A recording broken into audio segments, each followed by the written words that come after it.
बहुत बहुत धन्यवाद। विशेश्वर ओझा जी अंजलि सिंह को जोरदार तालियों से स्वागत करें। बहुत बहुत धन्यवाद।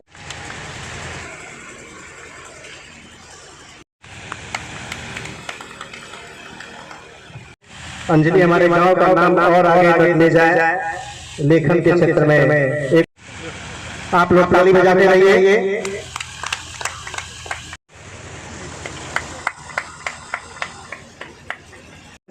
ओझा जी के द्वारा अंजलि को आशीर्वाद प्रदान किया जा रहा है। आप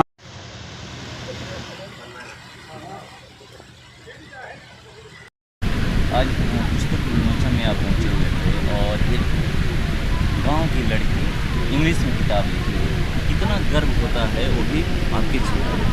ये बहुत ही गर्व की बात है कि हमारे क्षेत्र की एक बच्ची जो यहाँ रहकर, हमारे क्षेत्र के तो बच्चे बहुत से बाहर जाकर, जो बिहार का एक पलायन का समस्या है, इसके साथ बहुत से बच्चे बाहर भीतर जाकर पढ़ते लिखते हैं, लेकिन ये बच्ची इस क्षेत्र में रहकर यहाँ के विद्यालयों में शिक्षा ग्रहण करके इंग्लिश में किताब लिखती है। ये कल्पना से बाहर है, अविश्वसनीय था, लेकिन उसने आज संभव किया है और हम सभी के लिए गर्व की बात है। हमारे लिए तो गर्व है ही, अन्य जो बच्चे जो क्षेत्र के हैं उनके लिए भी ये बच्ची प्रेरणा की स्रोत है।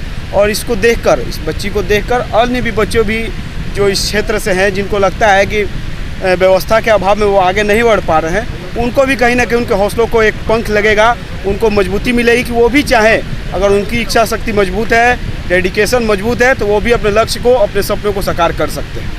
ये कहा जाता है कि गांव में सुविधा नहीं होती है, बहुत सारे ऐसे प्रतिभा होते हैं जो सुविधा के अभाव में आगे नहीं बढ़ पाते हैं। उनके लिए क्या करना चाहिए सरकार को, या फिर जो इस क्षेत्र की जनता है, सामाजिक कार्यकर्ता, बहुत सारे ऐसे लोग अपने आप को कहते हैं मगर सहयोग नहीं कर पाते हैं, क्या करना चाहिए? बिल्कुल सही कहा आपने। बहुत से ऐसे बच्चे हमारे क्षेत्र के जो व्यवस्था या प्लेटफॉर्म के अभाव में आगे नहीं बढ़ पाते हैं। हम लोग भी जब स्कूल जाते थे अपने, उस समय तो सरकारी विद्यालयों की क्या व्यवस्था थी, 99-2000 में, किसी से छुपा हुआ नहीं है। खाली पैर गर्मी के दिन में स्कूल जाना कितना कठिन होता था, ये हम लोग झेले हुए हैं, ये हम लोग जानते हैं। तो बहुत ही दुख होता है। कुछ 2005 के बाद से जब नीतीश जी एनडीए के साथ सरकार में आए, उन्होंने बहुत हद तक प्रयास किया, बहुत जगह विद्यालय के भवन भी निर्माण हुए, लेकिन धीरे धीरे जो उसमें पेश चाहिए था उसमें कमी आती गई, इच्छा शक्ति कमज़ोर पड़ी। आज भी स्थिति ऐसी ही है। बहुत ही दुखद बात है ये। 2005 से लेकर 2023 आज 18 साल हो गया। इन 18 वर्षों में भी बहुत से ऐसे क्षेत्र में जहाँ पर 2 कमरों में कक्षा 1 से लेकर कक्षा 8 तक का पढ़ाई होता है। आप समझ सकते होंगे इसमें कैसी पढ़ाई होती थी। सिर्फ खाना का लालच देकर विद्यालय में बच्चों को बांध कर रखना संभव नहीं है। क्वालिटी दीजिए, आप उस तरह का लेवल का एजुकेशन दीजिए, तो बच्चे स्वतः आएंगे। क्यों आखिर वो मजबूर हो रहे हैं प्राइवेट एजुकेशन की तरफ? जो प्राइवेट संस्थाएं हैं उसमें आप जाके देखिए, बच्चों का जो अटेंडेंस रहता है, हाजिरी रहती है, वो 95-96% रहता है। वहीं सरकारी स्कूल में 50% भी बच्चों की उपस्थिति ला पाना शिक्षकों के लिए एक समस्या बनी हुई है। बहुत सी ऐसी समस्याएं हैं, इसमें सरकार को अपने स्तर पर पहल करना होगा। पहले बीच में जो सरकार का जो अभी मौजूदा जो अप्रोच है वो क्वांटिटेटिव अप्रोच है। इससे हम गुणवत्ता युक्त जो एजुकेशन बच्चों को चाहिए उसमें हम लोग सफल नहीं हो सकते। जब तक सरकार का अप्रोच क्वालिटेटिव और क्वांटिटेटिव दोनों नहीं होगा, तब तक शिक्षा का जो स्तर हम क्षेत्र में चाहते हैं वो नहीं मिल पाएगा। इसके लिए सरकार को अपनी इच्छा शक्ति मजबूत करनी पड़ेगी और उनको ये विश्वास दिलाना होगा आम जनता को कि जो सरकारी विद्यालयों में जो परीक्षा और जो पढ़ाई हो रही है वो आपके बच्चों के लिए सही है, उनके भविष्य में वो बाधक नहीं बनेंगी। आज स्थिति आप देखेंगे, जो 12th के बाद, इंटर के बाद जो पढ़ाई का ट्रेंड है, इसमें इंजीनियरिंग हो, मेडिकल हो, चाहे अन्य जो क्षेत्र है, उसमें सभी बच्चे सरकारी जो कॉलेज है उसके प्रति जाना चाहते हैं। 90% जो रुझान रहता है वो सरकारी कॉलेजों के प्रति रहता है। लेकिन ठीक इसके उल्टा आप आ जाइए, नर्सरी से लेकर 12th तक में, इसमें शायद ही 90% बच्चे प्राइवेट की तरफ जाना चाहते हैं। सरकारी विद्यालयों में, बिहार का मैं बात कर रहा हूँ, अन्य राज्यों का मैं बात नहीं कर रहा हूँ, यहाँ कोई सरकारी विद्यालय में जाना नहीं चाहता है। अगर कोई सरकारी विद्यालय में बच्चा जाता है तो एक जनरल धारणा है परिवार में कि परिवार सक्षम नहीं है अपने बच्चों को प्राइवेट विद्यालय में भेजने के लिए, इसलिए वो सरकारी विद्यालय में, इस तरह का स्तर गिर गया है सरकारी विद्यालयों के लिए, जो काफ़ी दुखद है। इसमें कमी यहाँ के बच्चों की नहीं है, अभिभावकों की नहीं है, सरकार की इच्छा शक्ति पूर्ण रूप से शिक्षा के प्रति जो ध्वस्त है। और मुझे लगता है कि इस दिशा में सरकार को एक ठोस और निर्णायक कदम उठाना पड़ेगा। जब तक सरकार एकदम कठोर कदम इस क्षेत्र में नहीं उठाएगी तब तक शिक्षा के क्षेत्र में बिहार पुनः अपना पुराना गौरव स्थापित नहीं कर पाएगा।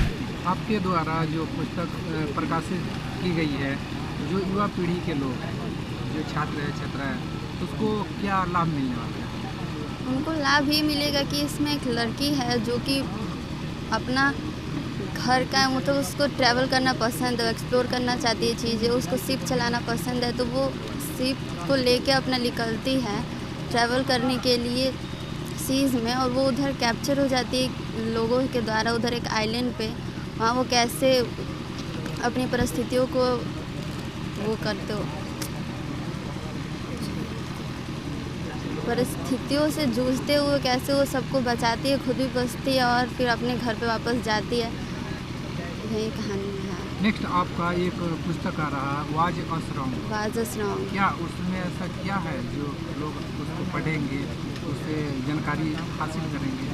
वाज अस रॉन्ग एक कपल का कहानी है जो कि एक फैमिली के ऊपर है कि एक कपल रहता है, उनकी शादी होने के बाद वो उनकी फैमिली उनके साथ फैमिली होती है, बट फिर भी उनके साथ कैसा वो व्यवहार करती है। और जो आदमी होता है उसमें मैन, वो आर्मी मैन होता है, वो वापस आने के बाद जब आता है अपना रिटायरमेंट के बाद, तो फैमिली उसके साथ कैसा व्यवहार करती है, उसको कैसा लगता है कि उसकी फैमिली है, फिर भी उसने उसके साथ कैसा व्यवहार किया, इसके ऊपर है।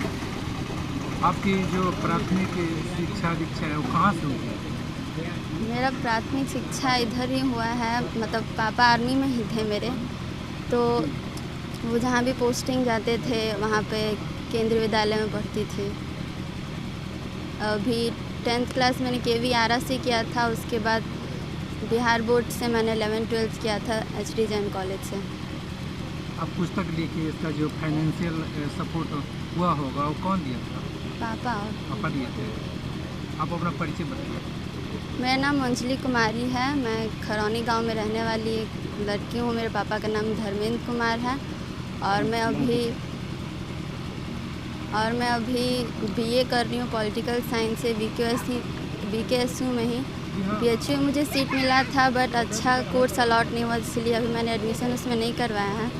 आपकी बेटी जो की है, मतलब पूरा क्षेत्र यहाँ पर तो ऐसे ऐसे लोग जुटे हुए थे कि इधर के माननीय, कभी उम्मीद थी कि एक दिन ये भी होगा हमारे दरवाजे पर ऐसे ऐसे लोग आएंगे बेटी की वजह से? नहीं, ऐसी उम्मीद तो नहीं थी, लेकिन हमारी बेटी ने इस उम्मीद को जागरूक किया। हम अपनी बेटी को बहुत ही धन्यवाद करते हैं इस काम के लिए। हमारे गांव समाज में कोई ये नहीं सोचा था कि यहाँ गांव में रह के और अंग्रेजी में लड़की बुक लिखेगी जिसका कि बुक पब्लिश हो जाएगा, वो मार्केट में आएगा और यहाँ इतने लोग हमारी बेटी को सम्मान करने के लिए आएंगे, ये मैं सोचा नहीं था। लेकिन हमारे लिए, हमारी बेटी के द्वारा हम सब परिवार के लिए गौरव की बात है। ये कभी ऐसा लगा था बचपन से कि बुक लिखने का, या कभी आपसे चर्चा की थी कि हाँ मैं बुक लिखना चाहती हूँ? हमारी बेटी जो है हमेशा चर्चा करती थी बुक लिखने के लिए। अभी जैसे ही इसने इंटर पास किया, जैन कॉलेज से इंटर पास किया, तो इसके मन में था कि मुझे बुक लिखना है। तो हमने बोला लिखिए, हमने इसको प्रोत्साहित किया, लिखिए, आपको क्या चाहिए हम देंगे और हम पीछे नहीं हटेंगे आपको देने के लिए। तो इन्होंने मुझे बोला कि मेरे पास लैपटॉप था लेकिन भाई मेरे लेके चले गए, मेरे बेटा भी BHU में पढ़ता है, वो लैपटॉप लेके चला गया। तो बोले कि मुझे लैपटॉप चाहिए और मुझे एक बुक लिखना है। तो हमारा कंप्यूटर वर्ल्ड है बिहिया, हमारे राकेश जी हैं हमारे भतीजा, तो उनसे मैंने बोला, तो उन्होंने इसको कंप्यूटर प्रोवाइड कराया, जिससे कि ये प्रोत्साहित होकर ये अपना काम की और लक्ष्य को पूरा किया। और ये अगला बुक भी लिख रही है, जिस बुक का नाम है वाज अस रॉन्ग।